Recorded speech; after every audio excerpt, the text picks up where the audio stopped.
Tiruchendur one day trip plan பண்ணுறீங்களா? அப்போ இந்த முக்கியமான பிளேஸ் எல்லாம் பார்க்க மறக்காதீங்க. முதல்ல திருச்செந்தூர் முருகன் கோவில் விஸ்வரூப தரிசனம் பார்த்துட்டு கண்குளிர செந்திலாண்டவரை தரிசிச்சுட்டு சூப்பரான அன்னதான சாப்பாடு சாப்பிட்டுட்டு அழகான விஷயங்கள்லாம் ரசிச்சுட்டு அங்கேருந்து பக்கத்தில் ஐயா வைகுண்டர் கோவில் போயிட்டு கிளம்பிட்டோங்க. 20 கிலோமீட்டரில் குலசை முத்தாரம்மன் கோவில், ஞானமூர்த்தீஸ்வரர் உடனுரை முத்தாரம்மன் அவ்வளோ கம்பீரமான அழகில் காட்சியளிக்கிறாங்க. சாமி பார்த்துட்டு வெயிலுக்கு இதமாக கரும்பு ஜூஸ் குடிச்சிட்டு கிளம்பிட்டோம். அடுத்து நாங்கள் போன இடம் மணப்பாடு பீச். சூப்பரான வியூவுங்க. சுற்றி கடல், நடுவில் சர்ச், ஜீசஸை சிலுவையில் அரைஞ்சிருப்பாங்க. அந்த காட்சியெல்லாம் பார்க்கும்போது மனசுக்கு கொஞ்சம் நெருடலாகவே இருக்குங்க.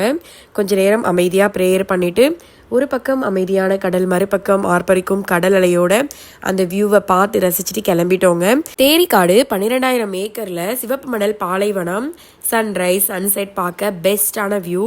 தாமிரபரணி படத்தில் விஷால் ஃபைட் பண்ணுற சீன்ஸ் எல்லாம் இங்கே தான் எடுத்திருக்காங்க. நீங்கள் தூத்துக்குடி சுற்றி இருக்கீங்க அப்படின்னா இன்னும் என்னென்ன பிளேஸ் எல்லாம் இருக்குன்னு கமெண்ட்ஸில் சொல்லுங்கள். இந்த வீடியோ உங்களுக்கு பிடிச்சிருந்தா லைக் பண்ணுங்கள், சப்ஸ்கிரைப் பண்ண மறந்துடாதீங்க. தேங்க்யூ.